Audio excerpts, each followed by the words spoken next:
Radha Madhava Kunjabi Hari Madhava Kunjabi Jaya Radha Madhava Kunjabi Hari Madhava Kunjabihari Gopijana Banabha Girivardhari Gopijana Banabha Girivardhari Gopijana Banabha Girivardhari Janabhanabha Girivardhari Jasodanandana Prajanarandana Jasodanandana Prajanarandana Jamunatira Bhanam Jadi Jamunatira Bhanam Jadi Jaya Radha Madhava Kunjabihari Radha Madhava Kunjabihari Jaya Radha Madhava Kunjabihari Madhava Kunjabihari Gopijana Balabha Girivardhari Gopijana Balabha Girivardhari Gopijana Balabha Girivardhari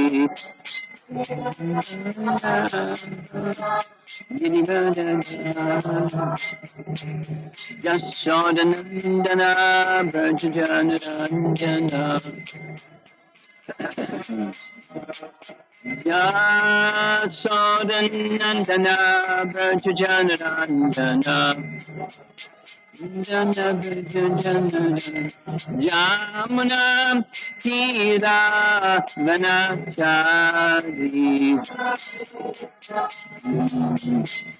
Jamuna Tira Vanachari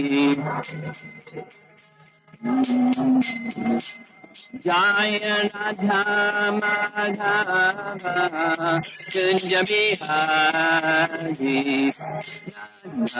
Madhava Kunjabihari Jaya Radha Madhava Kunjabihari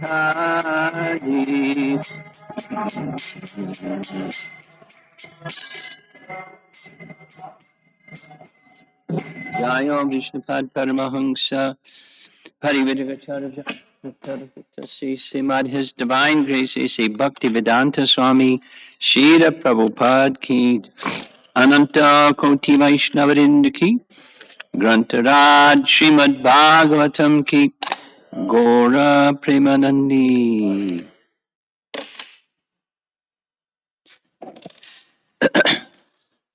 Om Namo Bhagavate Vasudevaya Om Namo Bhagavate Vasudevaya Om Namo Bhagavate Vasudevaya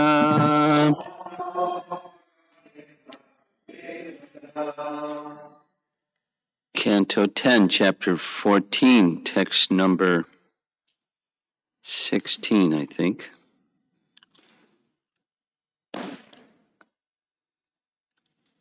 $17.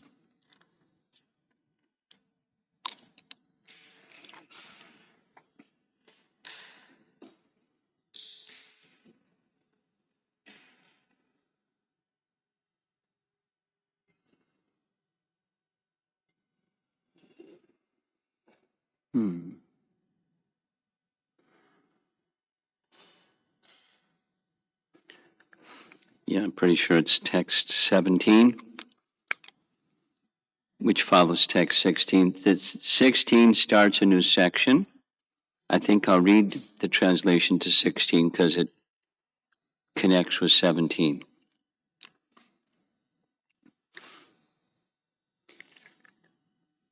This is a discussion or some teachings about the relationship between Krishna and his illusory potency Maya. My dear Lord, in this incarnation, you have proved that you are the supreme controller of Maya. Although you are now within this universe, the whole universal creation is within your transcendental body. A fact you demonstrated by exhibiting the universe within your abdomen before your mother Yashoda. And then text 17, translation. Just as this entire universe, including you, was exhibited within your abdomen, so it is now manifested here externally in the same exact form. So there was this, is it the same or different? What is it?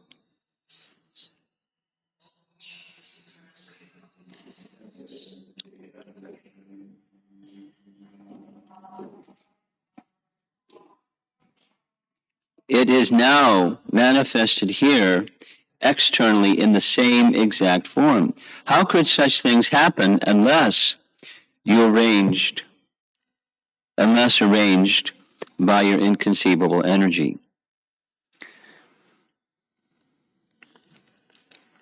So Brahma is using this example as one, more than one, but one, where Maya is under his control. And he's confirming that what was shown inside you was not an illusory universe or potency, nor is the one outside illusory potency. They're both the same. And how could this be done? Inconceivable energy. Maya ya vina. Maya ya, the influence of your inconceivable energy. Purport. Srila Prabhupada comments on this verse as follows in Krishna, the Supreme Personality of Godhead, quote, Lord Brahma stressed herein that without accepting the inconceivable energy of the Supreme Personality of Godhead, one cannot explain things as they are. And here's Vishwanath Chakravarti Thakur's commentary. Since the external universe and that within the Lord's belly are exactly the same, the one within his belly must be created by the illusion of the Lord. The inference is the one outside is also by the illusion of the Lord. Just as the universe, idam, within your belly, which became visible, the external universe also remained visible when you showed the universal form to your mother. Was the universe exhibited within your belly a reflection of that external universe? How can that be? The universe was there along with you. Can a reflection of a mirror be seen in a mirror? Clever, huh? An illusory external universe was visible within your belly. As the universe visible within your belly contained you, so the external universe also contained you. because there was not even a trace of difference between the two universes, the universe within your belly, Idam, could not exist without the work of Maya. Taking your mother's realization and mine as proof, I conclude that I exist within you by your Yogamaya potency. And therefore I pray, please forgive me for offense, as a mother forgives her child who kicks her while he is in the womb. Jiva Goswami's commentary is short. This is further explained. This is from the previous text. The whole universe, with its coverings, yasya, which appeared within your abdomen along with you, because meaning Mother Jasoda saw the universe and she saw herself and Krishna within the universe, or within Krishna's mouth.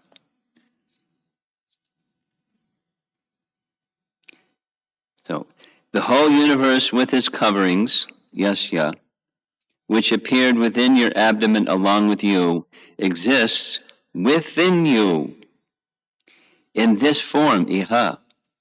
Since this is incomprehensible, without Maya, how is this possible? It is not possible without having some relationship with you. Therefore, this universe is not spiritual like you.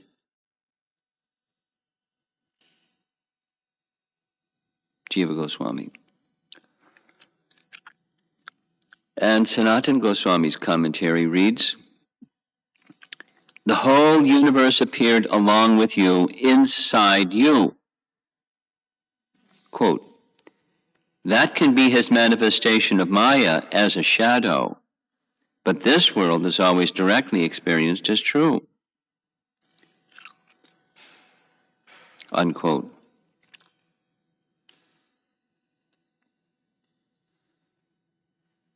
Or, the world manifested inside is real, the world manifested outside is real. Cannot both be true? Reply. If the two forms are actually one, like an object and its reflection, then it amounts to an illusion. Or, the one form is also false, since the variety in the universe cannot be proved by experience or scripture.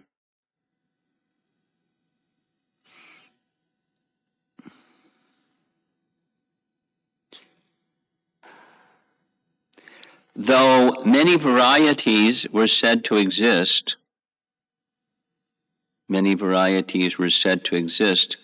in 10:14:11. So here's the translation of 10:14:11. That's prior to this one.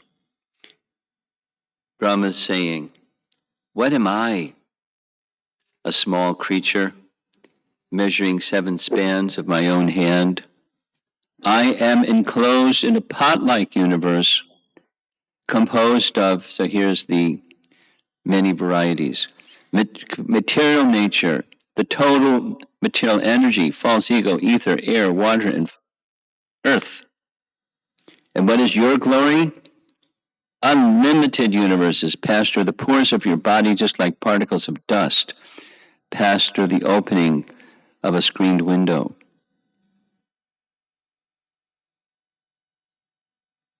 So, although many varieties were said to exist, that's, the universe with its many varieties, by saying that everything is real, material things become equal to the Lord and his spiritual objects. That is not proper. This will also be contrary to the words of Shruti and Smriti, and contrary to the devotees' experiences of falsity in dreams and fantasies. Everything should be false. this verse replies. So I hope you've all understood what's being communicated here. Is the universe false, or is it true? And what are these great authorities saying?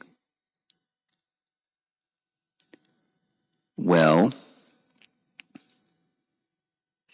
this is this is a delineation of the tattva on the teachings, the scriptural teachings on the relationship of Prakriti with the source of Prakriti. So boiling it down to really simple language, that Prakriti is not equal to Krishna and his internal potency. It's different. In the sense that it's different, it may be said that it's not real because Sat and Asat. Sat is real, and then there's Asat. It's now you see it, now you don't. Asat, temporary. On the other hand, it's real because it comes from the real. And we've heard Prabhupada discuss this so many times. The material world, the Mayavadis say Jagat Mithya. We don't say Jagat Mithya, it's false. It exists. Its configuration is temporary, but the Prakriti is real. It's not, doesn't bear the same, so back to the first one, it doesn't bear the same strength or reality or existential, eternal presence as does spirit, as does Krishna and his abode and his paraphernalia and his internal potencies. Doesn't bear the same strength. But we don't say false, but temporary. And all of this is alluding to what's the relationship. I mean, I don't know if anybody else in the room has pondered on this, but I certainly remember pondering a whole lot. How can something material come from something spiritual?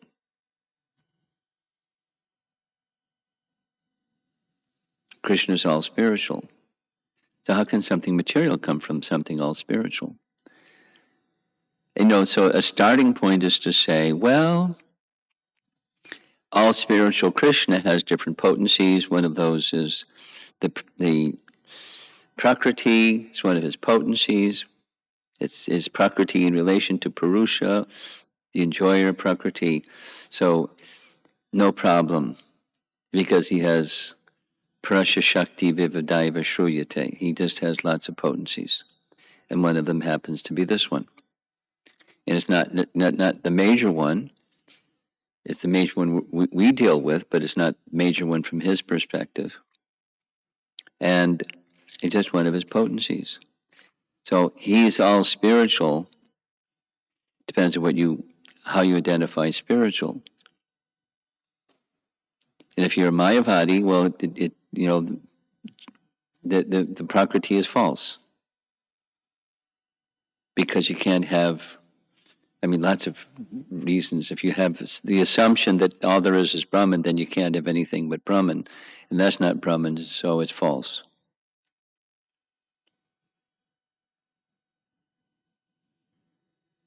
You can't have Shakti and Shaktiman. It's only one thing. It's just Brahman.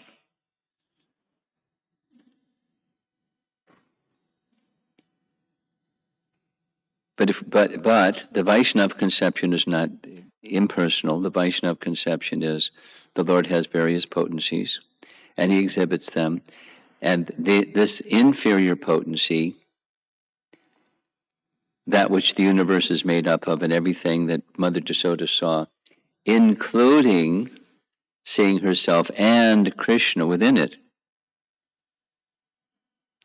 It's not, so is that universe that she saw real or not real? It's as real as the one outside. Equally real. That's stated specifically in the verse and confirmed or supported in the commentaries. Real, but temporary. And the real temporary is manifest by Maya Shakti, by the Lord's potency.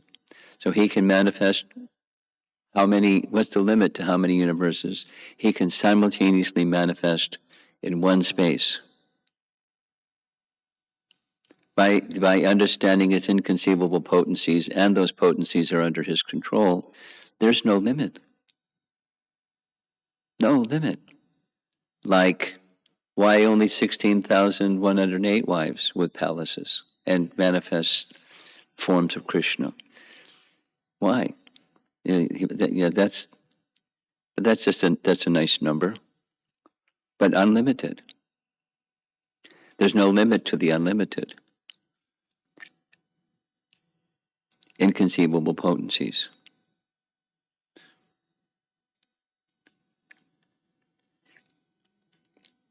One can argue, well, that's convenient. You just get this whitewash out and just go inconceivable potencies and anything can happen. But it's not just convenient, it's a fact. We can't just fabricate, we must not fabricate, his inconceivable potencies does this and then that and the other thing, and that's, fiction. But on the other hand, when he does things with his inconceivable potencies, it's depending upon one's position, it's astonishing, or it's how wonderful is my Krishna.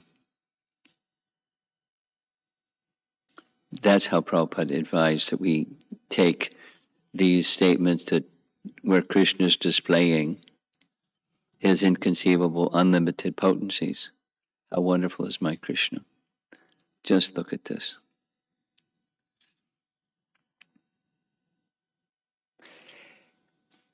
Who can be a better master than Krishna? And especially of all of his potencies, his mercy potency, his Leela potency is certainly, spectacular.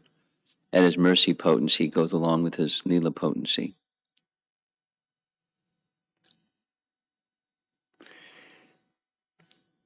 We read this the first evening during this time in Chicago.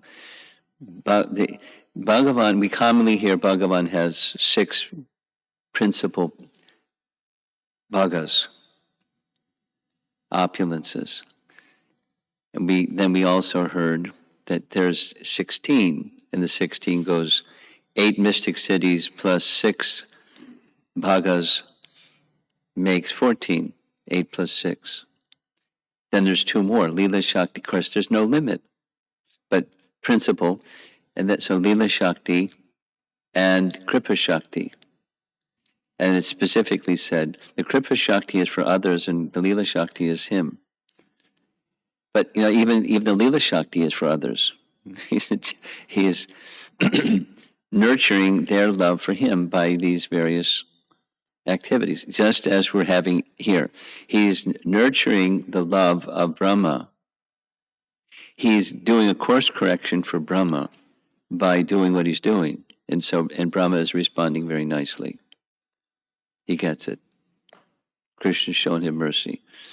Now, it's the other acharyas don't go in the same direction, same path that Vishwanath does. Vishwanath stays with it, that he's continuing to request or substantiate the proper position, the suitable position, not proper.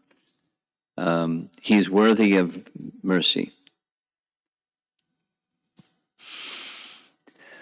Krishna is merciful whether one is worthy of mercy or not. It is not like, okay, you get more mercy because you did a nice job persuading me. That's not what's going on.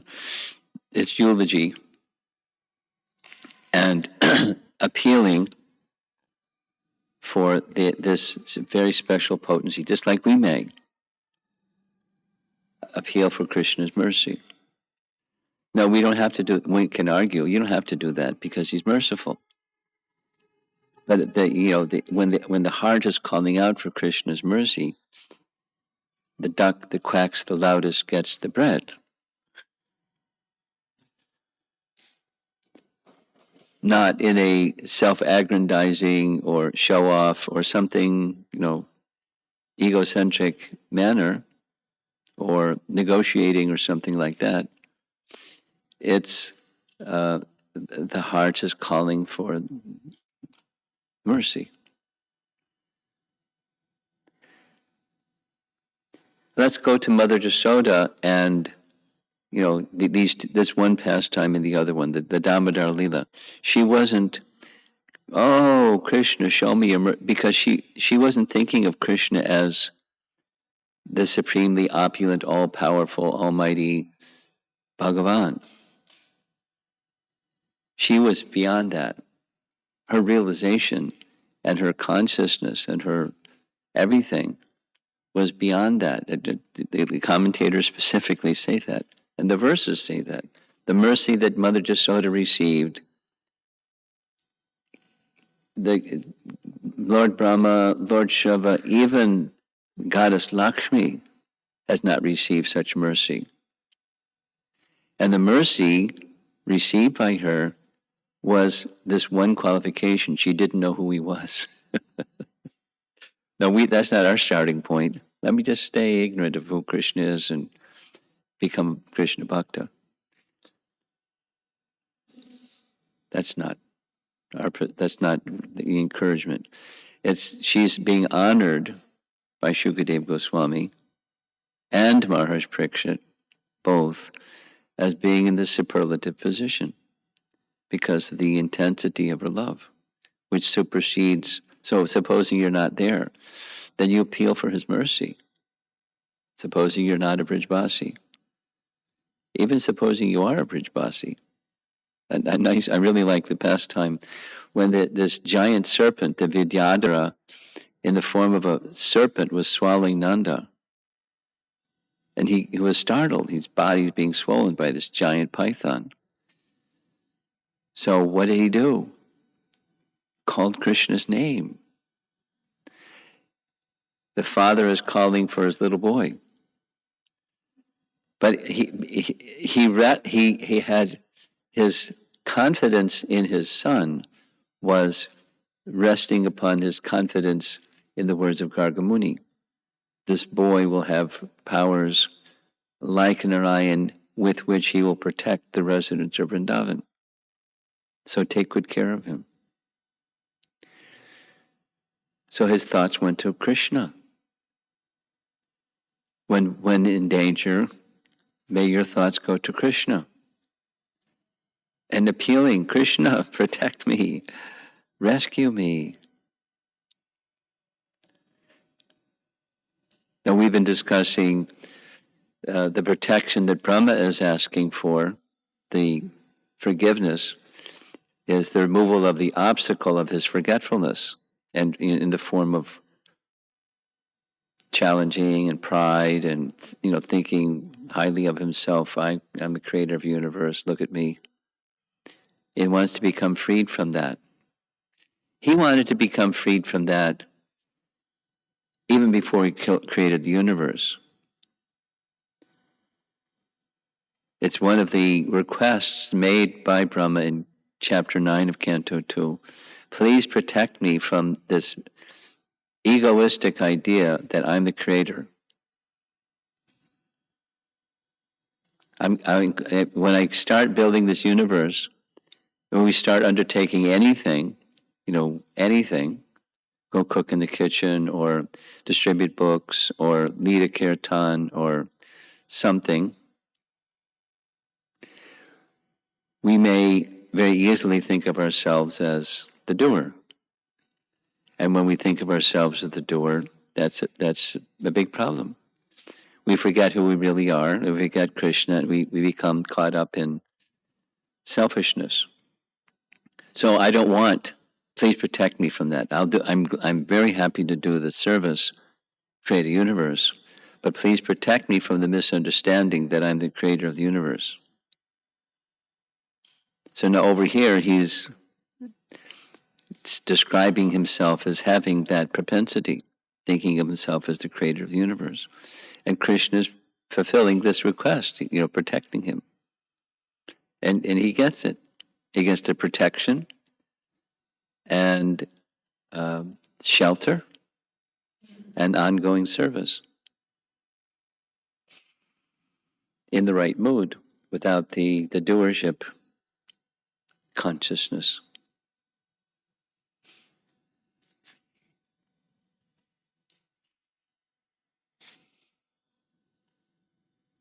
Okay, let's see if there's some discussion. It's 8 o'clock. Karunanidhi, your hand's up already.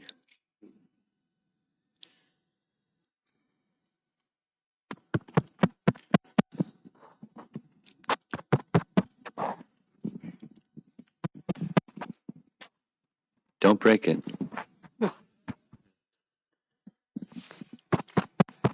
Hare Krishna. No. Go ahead, start speaking. Okay, you're on. Go ahead. Hare Krishna Maharaj, I was thinking that in relation to what you said, that verse, Ahamivasam Ivagre, that Chatusloka, past sloka of Chatusloka. There, Brahma is praying, and Krishna is telling that I was present before and I am present now and I will present in future. Ahamivasam Evagre, that one? Yeah, okay. Yes, in that verse, there is a confusion. I got that like Sat and Asat, that Asat is the effect. Asat is the cause and Sat is the effect. So that I don't understand. Please can you explain? Translate? Yeah.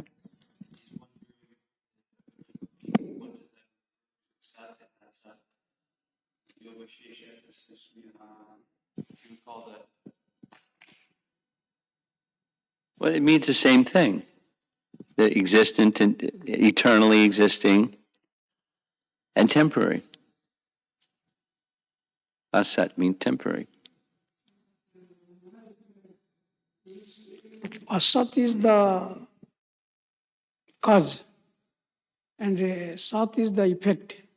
So that cause and effect, how it is? No, I'm confused. Can you explain? Or cause is what? Sat or Asat? Well, just like that, we read this verse where Mother Yasoda, when she bound Krishna, she saw all kinds of things, including, she didn't see, but he who is the universe. Now that's the oneness, not the difference. But so Krishna, within Krishna is everything, including Sat and Asat. That is to say, the temporary, and it's sometimes manifest, sometimes withdrawn, but it's his potency. And in one sense, because it's his potency, it's him. In another sense, it's not him because the potency is not the source of the potency. So that's the meaning, temporary. Both the permanent and the temporary are within Krishna, Sat Asat. Is that okay? But what?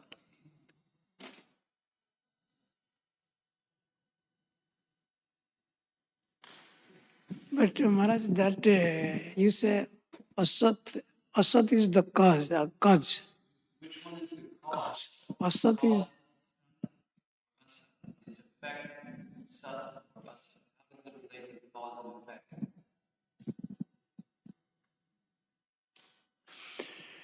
But I think I remember in translation it is stated in that Asat is the effect.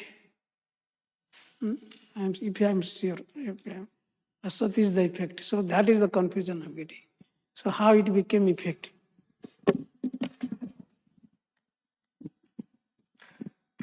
I thought I answered your question, but you think I didn't answer you. What's the verse? What's the verse number? 36, I think, in the church chapter 36. What? 32:9. This is the Ahamivasam Evagre.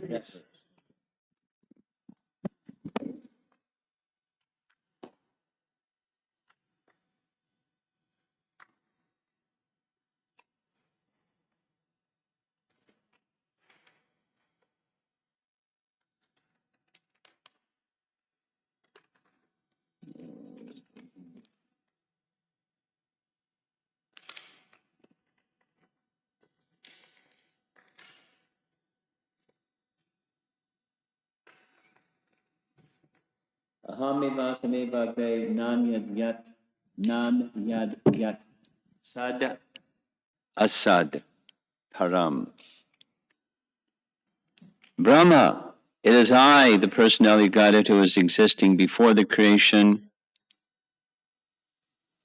when there was nothing but myself, nor was there the material nature, the cause of this creation. Okay?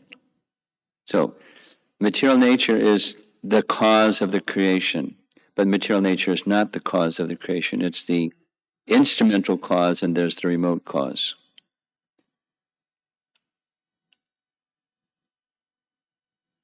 So, Sat, the effect, Asat, the cause. It sounds like reversal, isn't it? Yeah. But that's not how this is Prabhupada's translation. It's not how it appears in the translation. I, the personality of Godhead, who was existing before the creation, when there was nothing but myself, nor was there the material nature, the cause of this creation.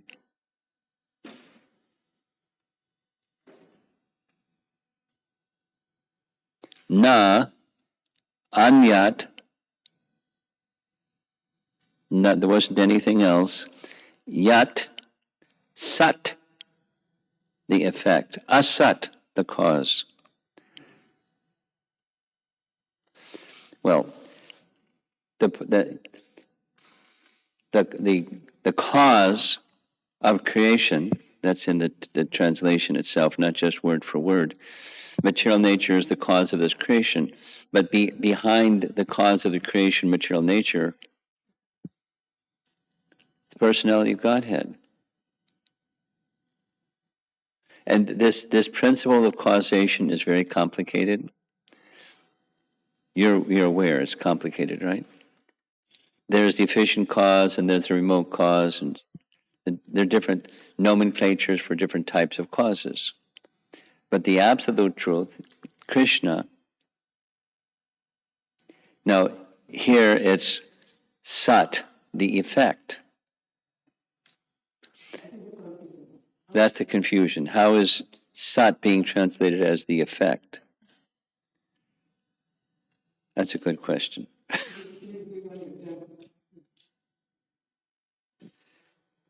That's how he's translated in the word for word.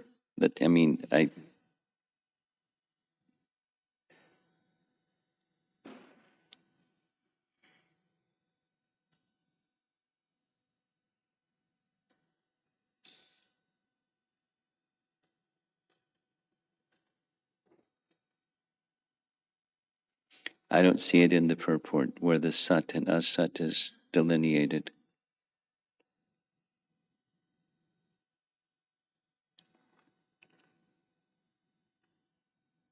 I don't have an answer. Why, it boils down to why is the word Sat translated as the effect?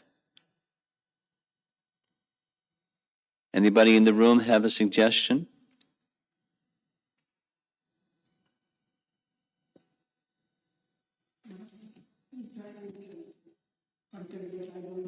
I'll research. I've got nothing else to do but research. Whereas I was thinking, please make me What? correction. Please make me correction. I was thinking this way, that suppose I did something wrong. You did something wrong. Suppose I did something wrong. Supposing you did something wrong. Yeah, Of course, you wouldn't do anything yeah, wrong. I cheated somebody, or I stole something. So the result is outing. That means I have to be imprisoned. So that means the result is it's definitely will happen. So in that sense, if I am correct, that means it is definitely Sat. Sat means it is going to affect. Chayanishta, you're absorbing your little device there, but I'm going to need your help. then that means what I did is the cause. That is what is asat. Because something I did wrong, so that is asat. That is the cause. So what is outing for me, prarabdha, whatever you say, nectar of devotion.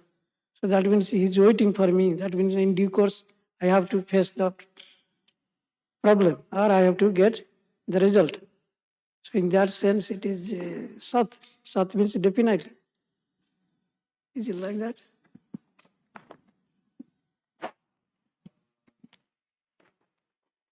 Well, exactly.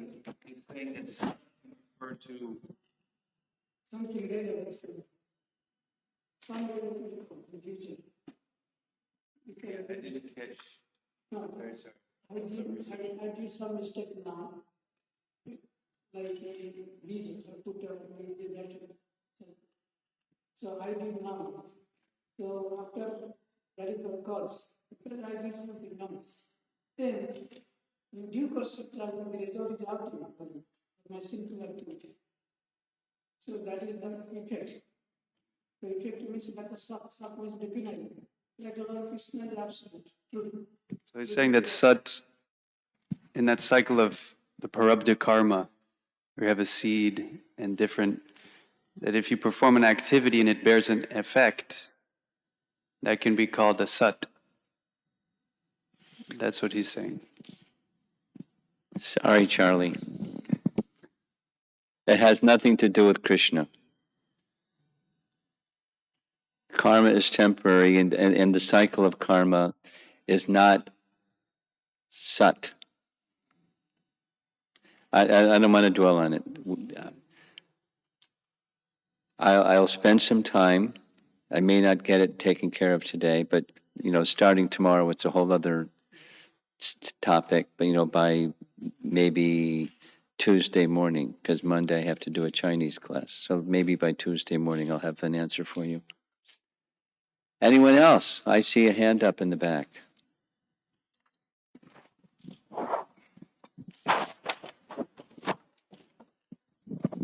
Thank you, Maharaj.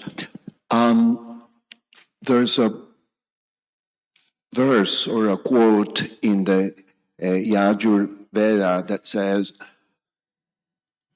Yat Pinde Tad Brahmamande, which means that everything that is in the Everything what? that is in the macrocosmos is within the microcosmos, which is our body. There's a correlation between the microcosmos and the microcosmos. Yes. Is it kind of like the same? Is it a related? That same. Not kind of the same. It is the same. What's the relation between the universe and the source of the universe? There's a correlation. It's his energy under his control. It's the micro is the source of the macro. Or you can see within, because he's the macro, because within him is everything. And whatever is outside is within him. Or it can't be outside.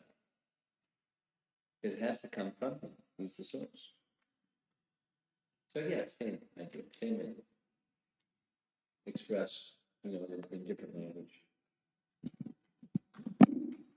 Yeah. Others.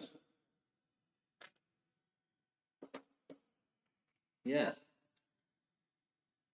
Gurmash, this question is related to application on the Trinada Pisuni chain. Take the mask down. So This question is related to,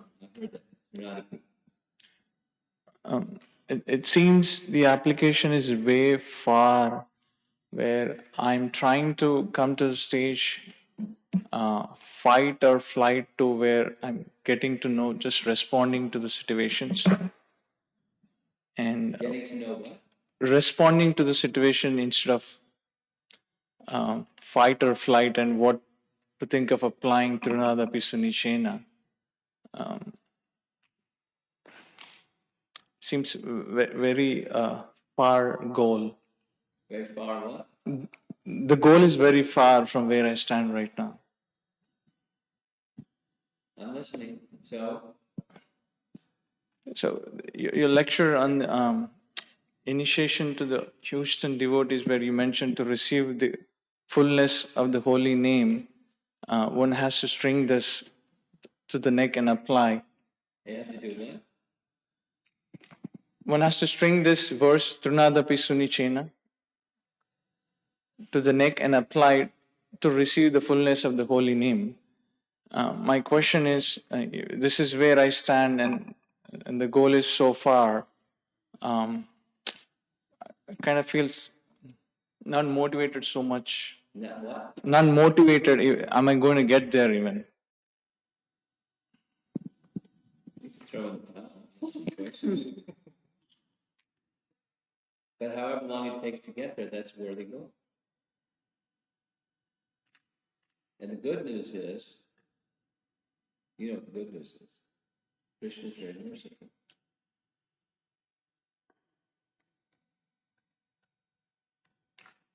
Supposing somebody's close, they can get complacent. Supposing somebody's in the middle.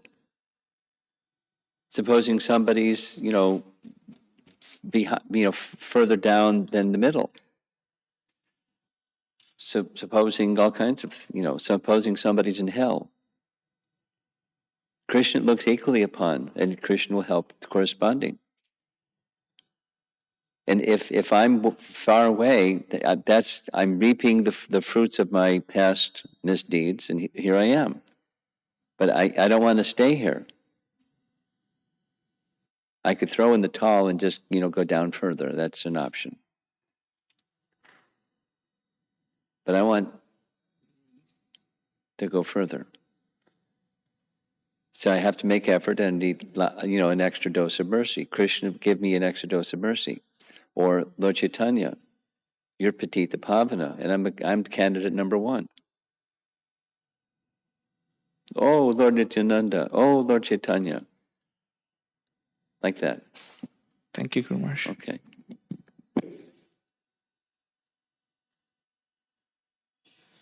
Gokulananda.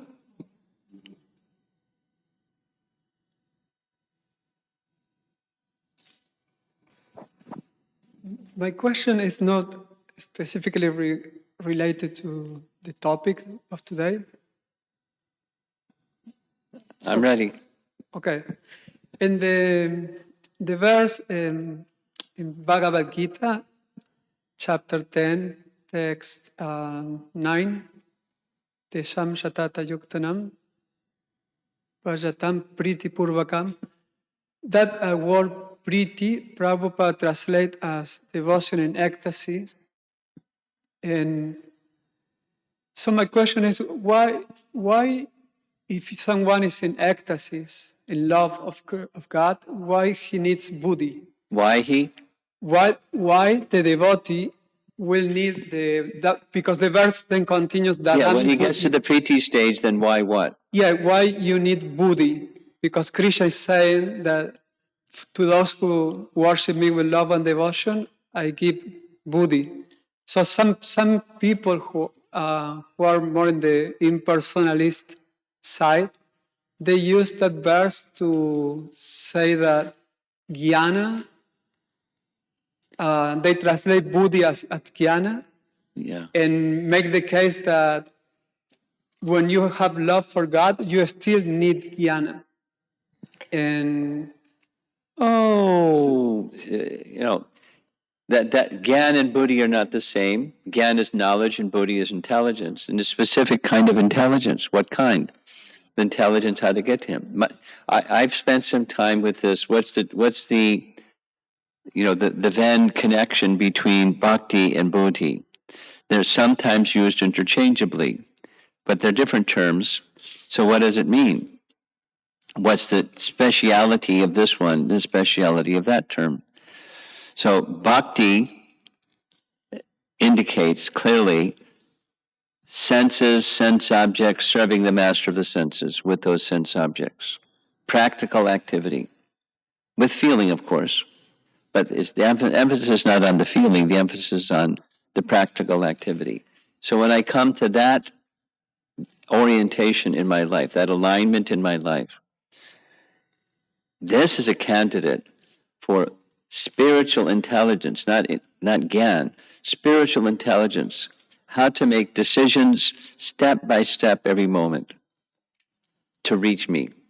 The Dhammi Buddhi Yogam Tam Yena Mamupiyanti Te. So they can come to me. It's different than Gyan. Not Bodhi. Yes, not jnana. Yeah, Bodhi is not Gyan. And Bodhi is not exactly Bhakti, although they're more closely connected than Gyan and Bodhi are connected. Okay, and another way to see it is, in the verse is explaining that the devotee is already with Krishna because he's serving Krishna. Because what? The word Priti Purvakam implies that the devotee is in love with Krishna. Yeah. So why he needs the intelligence to come to him if he's already with Krishna? I mean, he's already in love with Krishna. That means he's already there. Yeah, that's what your point. That's what your point is. Since he has that love, he doesn't have to go anywhere. He's already there. That's your point. Yes, you are serving Krishna, so with love. So well, what you need? You know, let's just say, love is blind.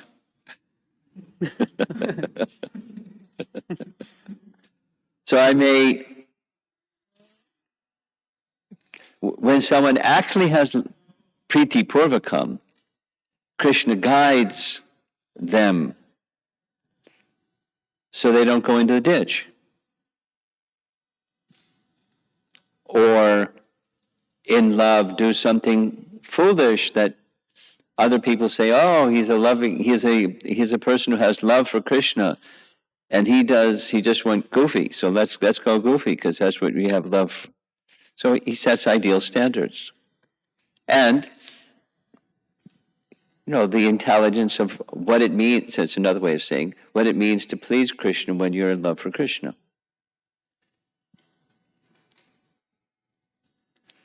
Like, a thought that's coming to mind is when Prabhupada went to Jhansi and formed the League of Devotees, and there were some ladies that wanted to give him some land and help him start. But they made a condition that when they gave the land, if he didn't finish the temple in such and such time, then they would take the land back. You familiar with that history? Yes. Okay, so then Prabhupada said no. Because who knows what that might... So that's intelligence. How to not get entangled in complexities with tricky people or persons behind those tricky people. Because, somebody could make interference with the completion of the temple enough so they get the land back. Or whatever, who knows what. So no conditions. So he continued, the visit, but he didn't accept the land. So that's intelligent and practical, and for pleasing Krishna purpose. So that's an example. It's more how to the pure devotee or any devotee who is in that platform, they have to still deal with with society, and then when they need that intelligence. Yes. Let's take Arjuna. Arjuna had pure bhakti, Priti Purvakam. And here comes a situation where he's taken a vow, he's going to kill Ashwatthama, and Draupadi can stand on his head while she performs ablutions for her 5 sons. Krishna gave him the intelligence what to do.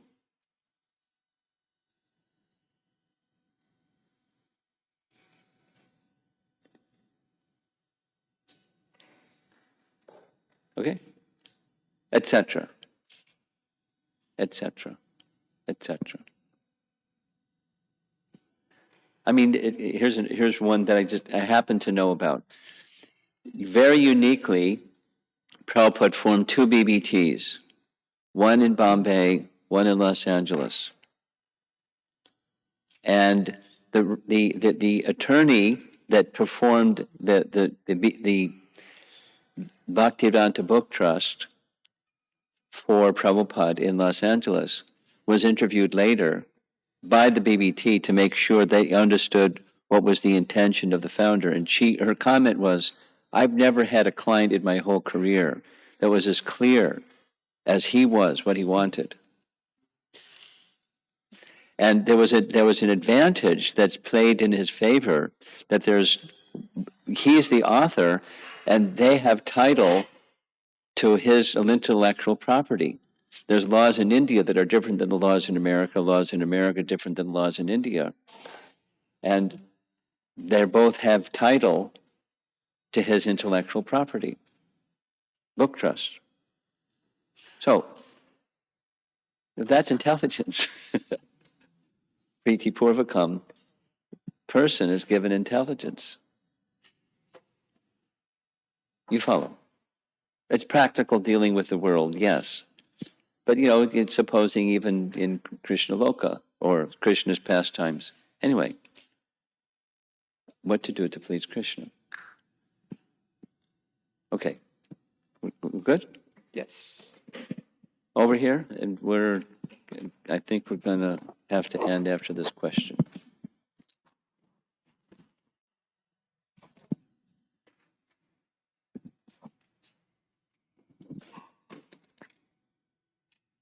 Wow. Go for it. So if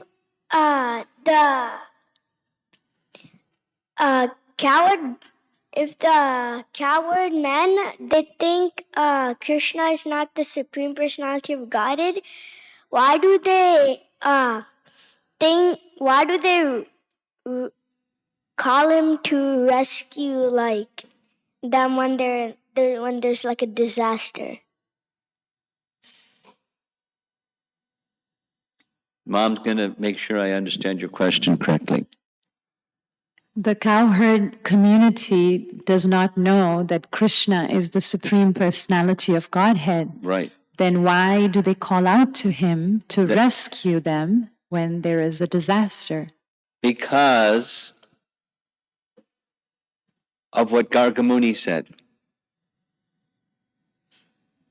They had faith in Gargamuni and they saw it happen again and again. That is, Krishna was invested somehow, they don't know exactly how, but he will have potencies like Narayan. With those potencies, to protect the Brijbasis, take good care of him.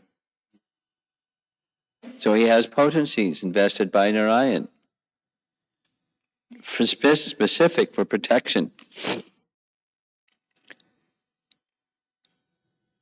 And he's our good friend. They don't even have to call out for him. Like, I'm sure you've read it many times. When the cowherd boys saw Aghasura, they're like having a blast. And they came across this gigantic serpent. What's that? And some said this, and some said the other thing, and some started running. It's going to try to kill us. And they said, no, look, Krishna's always protected us. We're curious. Let's go check it out. Let's go explore. So off they went into the mouth of Aghasura. Not calling out, Krishna, protect us. They just, he's our friend.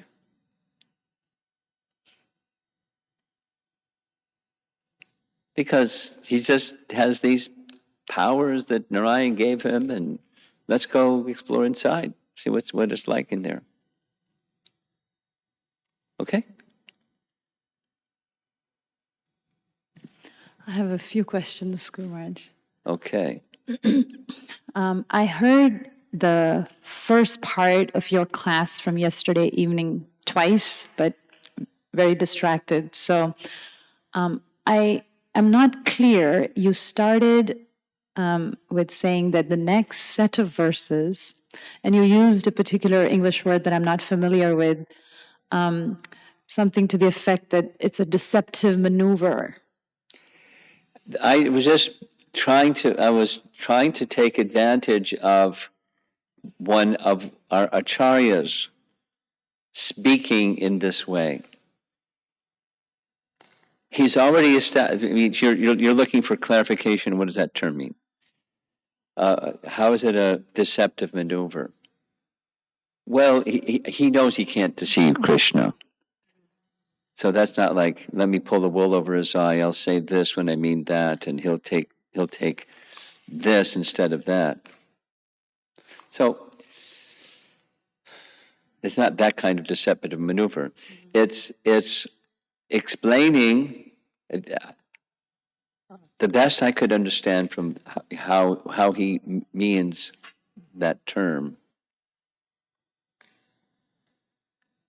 What was the other English word? I'll look it up as soon as we're done.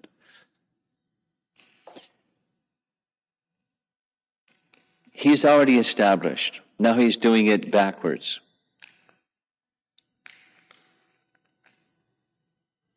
By making reference to Mother Yasoda. He has already seen, he's really clear. Now he's making reference to Mother Yasoda. And this, whole situation, was the universe that you showed Mother Yasoda real? Was it the same universe that's outside Mother Yasoda as inside you, and you're inside Mother Yasoda and saw herself and yourself inside? So was it an illusion or was it real? So the deceptive maneuver is something he's already established. All of this, everything is within you. Say it negatively. There isn't something that exists that's not within you. So you're showing this universe that's within you is your Maya. And just as you and Yasoda were in that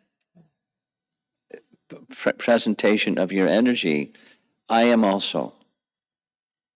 It's just clever. It's not, deceitful. It's clever. It's just doubling back on what he said previously. That's the emphasis that Vishwanath is using. He wasn't the same acharya that used that word, though. Okay, second.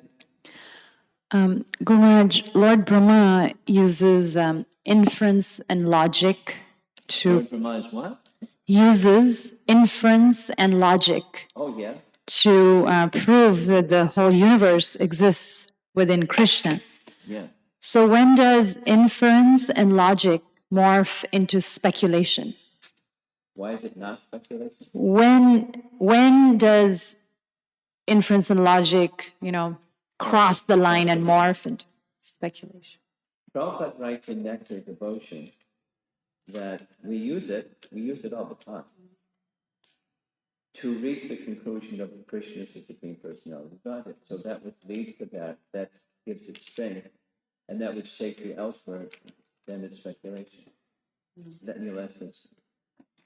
a very simple rule of thumb.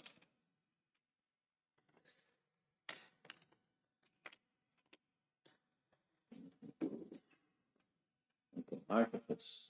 Yes. So here's how it's used. Jiva Goswami commentary writes, your expansion was not in the water. Your expansion, not you, but your expansion was not in the water and was not the embodiment of the universe. You are the example of this. In 3 verses, Brahma explains that Krishna is the supreme form using artifice. And I just added the deceptive maneuver because that's the dictionary definition of artifice. Now, I don't know what Jiva Goswami's word was in Sanskrit that was translated by Bhanu Swami as artifice. Deceptive maneuver. So, there's direct, and then there's indirect logic reason. You have something? Okay. Prabhupada ki. Thanks.